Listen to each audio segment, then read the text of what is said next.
Hello students, today we will study in Maths class 10th exercise 3.2 question number 3 on comparing the ratio A1 upon A2, B1 upon B2 and C1 upon C2.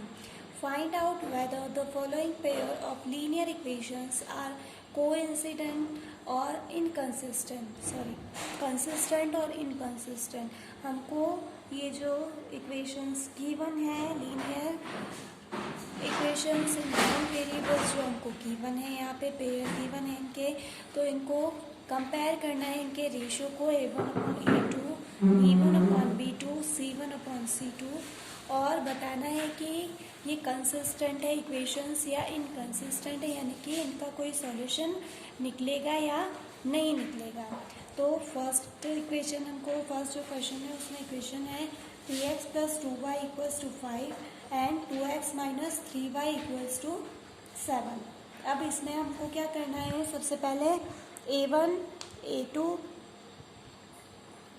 इस equation में A1 हो जाएगा 3, B1 हो जाएगा 2 और C1 हो जाएगा -5. क्यों होगा? क्योंकि अगर इसको इस इक्वेशन को हम जनरल फॉर्म में लिखेंगे तो क्या होगा, ये 5 इधर आएगा तो क्या हो जाएगा, माइनस का 5 आ जाएगा, तो यहाँ पे C1 इक्वल्स टू हो जाएगा -5. इसी तरह से A2 लिखेंगे, A2 हो जाएगा 2, B2 हो जाएगा -3 एंड C2 हो जाएगा 7. को इधर ट्रांसपोज करेंगे तो -7. ठीक है. अब रेशियो करते हैं compare A1 upon A2. A1 क्या है 3 और A2 क्या है 2, तो 3 अपॉन 2 इसको कट नहीं हो सकता है ये, तो एज इट इज रहेगा. इसी तरह से B1 अपॉन B2 करेंगे तो B1 कितना है 2 और B2 है -3. ये भी कट नहीं होगा, यानी कि ये दोनों इक्वल नहीं है. तो अब C1 C2 से कंपेयर करेंगे C1 अपॉन C2, तो C1 है -5 और C2 है -7. अब इन तीनों रेशियो को अगर कंपेयर करते हैं हम तो देखेंगे कि तीनों ही क्या है, अलग अलग है, कोई भी इक्वल नहीं है. तो ये कौन सी कंडीशन हो गई है, जब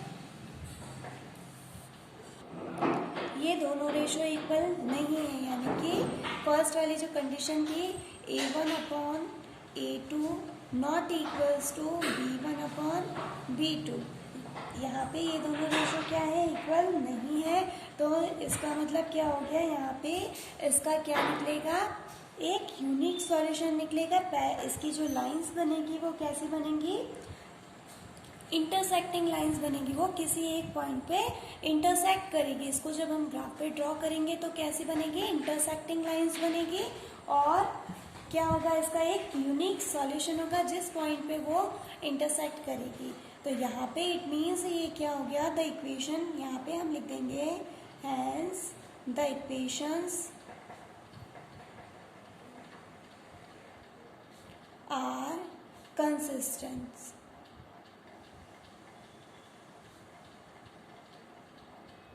क्लियर है. तो इस तरह से हमको रेशियो को कंपेयर करके और पता लगाना है कि कंसिस्टेंट होगा या इनकंसिस्टेंट होगा. ठीक है. नेक्स्ट क्वेश्चन लेते हैं हम. Half the perimeter of a rectangular garden whose length is 4 metre more than its width is 36 metre. Find the dimensions of the garden. कोई रेक्टेंगुलर गार्डन है, उसका पैरामीटर जो है उसका हाफ कितना है, 36 है, जिसकी की length is 4 metre more than its width, जिसकी लेंथ जो है वो 4 मोर देन उसकी विड्थ से है, यानी कि उसकी विड्थ से 4 ज्यादा है उसकी लेंथ. तो इसको हम कैसे सॉल्व कर सकते हैं, सबसे पहले हम अज्यूम करेंगे कि जो गार्डन है उसकी विड्थ है x, तो let the width of the garden equals to x and let the length of the garden equals to y. अब अकॉर्डिंग टू क्वेश्चन यहाँ पे जो हमको फर्स्ट कंडीशन क्या गिवन है कि length is 4 more than its width, यानी कि जो लेंथ है, लेंथ यानी कि y, तो y इक्वल्स टू क्या है 4 मोर देन विड्थ यानी कि x प्लस 4 है, ये कह रही है हमारी फर्स्ट कंडीशन। तो y equals to x plus 4 है, अब इस x को इधर ट्रांसफर करेंगे तो y माइनस x हो जाएगा इक्वल्स टू 4 हो जाएगा, तो ये हमारी हो जाएगी first equation. Next second condition क्या कह रही है वो कि जो इसका पेरीमीटर है उसका हाफ कितना है 36 मीटर है। तो पेरीमीटर ऑफ रेक्टेंगल क्या होता है 2 इंटू लेंथ प्लस ब्रेथ होता है। तो यहाँ पे लेंथ है हमारी y और ब्रेथ है x, तो यहाँ पे 2 into L plus B equals to 36। Perimeter नहीं दे रखा है, पेरीमीटर का क्या दे रखा है हमको हाफ दे रखा है, तो पेरीमीटर कितना हो गया मल्टीप्लाइड बाय 2 कर दिया, तो ये आ गया। अब हम इसको क्या करेंगे इस 2 को इधर ट्रांसफर कर देते हैं, तो L plus B equals to 36 into 2/2 हो जाएगा, ये 2 से 2 कैंसिल हो जाएगा, तो क्या हो जाएगा L प्लस बी, और लेंथ कितनी है हमारी y, ब्रेथ है x, तो y plus x equals to 36। तो ये हो गई हमारी सेकेंड कंडीशन, सेकेंड इक्वेशन। अब ये जो दो इक्वेशन आई है इनको हम क्या करेंगे ग्राफ पे ड्रॉ करेंगे और इसकी लेंथ और ब्रेथ फाइंड करेंगे। तो ग्राफ पे ड्रॉ करने के लिए हमको एक्स वाई कोऑर्डिनेट्स चाहिए, तो फॉर फर्स्ट कंडीशन या यहाँ पे हम लिख देते हैं 4y minus x equals to 4, y minus x equals to 4 करते हैं, तो y और x और y की वैल्यूज क्या क्या रख सकते हैं। तो यहाँ पे हम टेबल बना लेते हैं x और y। जब हम x की वैल्यू 0 रखेंगे तो y की वैल्यू आएगी 4, जब हम x की वैल्यू 8 रखेंगे तो y की वैल्यू आएगी 12, और जब हम x की वैल्यू 12 रखेंगे तो y की वैल्यू आएगी 16। तो ये x और y कोऑर्डिनेट्स हो गए हमारी फर्स्ट इक्वेशन के लिए।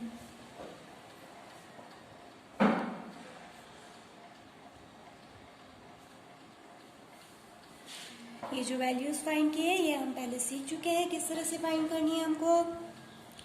अब यहाँ पे हम 4 second equation y plus x equals to 36, इसके लिए भी कोऑर्डिनेट्स फाइंड कर लेते हैं और टेबल बना लेते हैं। तो जब हम x की वैल्यू 0 रखेंगे तो y की वैल्यू आएगी 36। इसी तरह से जब हम x की वैल्यू 16 रखेंगे तो y की वैल्यू आएगी 20, और जब हम x की वैल्यू 36 रखेंगे तो y की वैल्यू आएगी 0। तो इस तरह से ये सेकेंड इक्वेशन के लिए आ गए हैं एक्स वाई कोऑर्डिनेट्स। अब इसकी हेल्प से हम क्या करेंगे ग्राफ ड्रॉ करेंगे।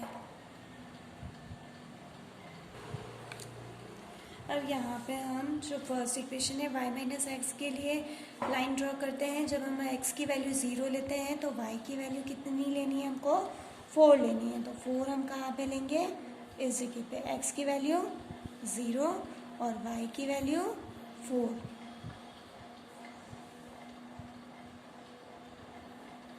और हम यहाँ पे ड्रॉ करेंगे। फिर इसी तरह से जब x की वैल्यू हम 8 लेते हैं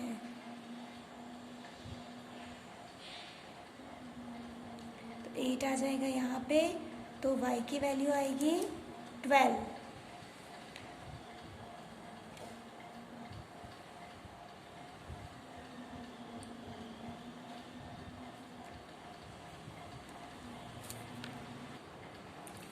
यहाँ पे हम इसके कोऑर्डिनेट्स लिख लेते हैं। फर्स्ट पॉइंट जो था उसके थे 0, 4, सेकंड पॉइंट के कोऑर्डिनेट्स थे 8, 12 और थर्ड पॉइंट के 12 और 16।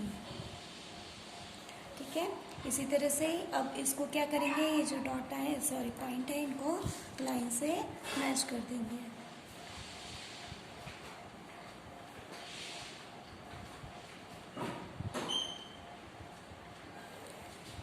से।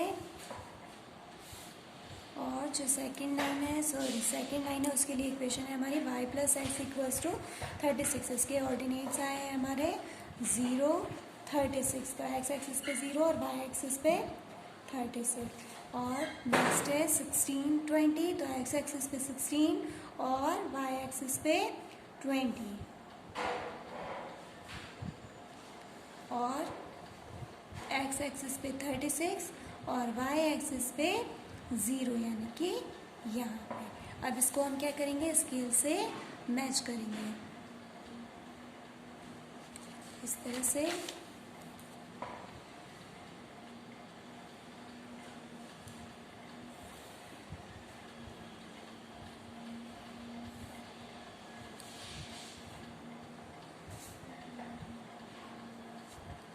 तो अब जैसा कि आप देख सकते हैं ये दोनों लाइन क्या कर रही है, इंटरसेक्ट कर रही है। कौन से पॉइंट पे कर रही है, इस पॉइंट पे।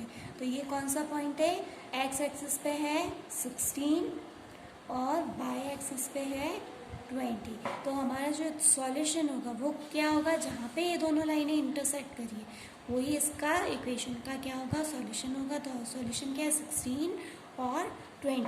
तो सबसे पहले ये जो लाइन है वो किसको रिप्रेजेंट करी है, y minus x equals to 14।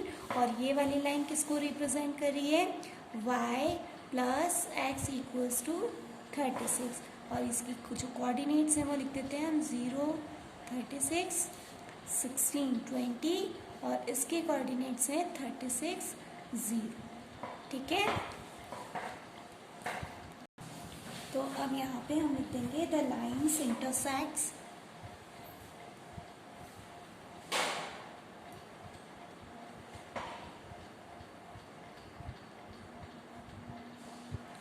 each other at the point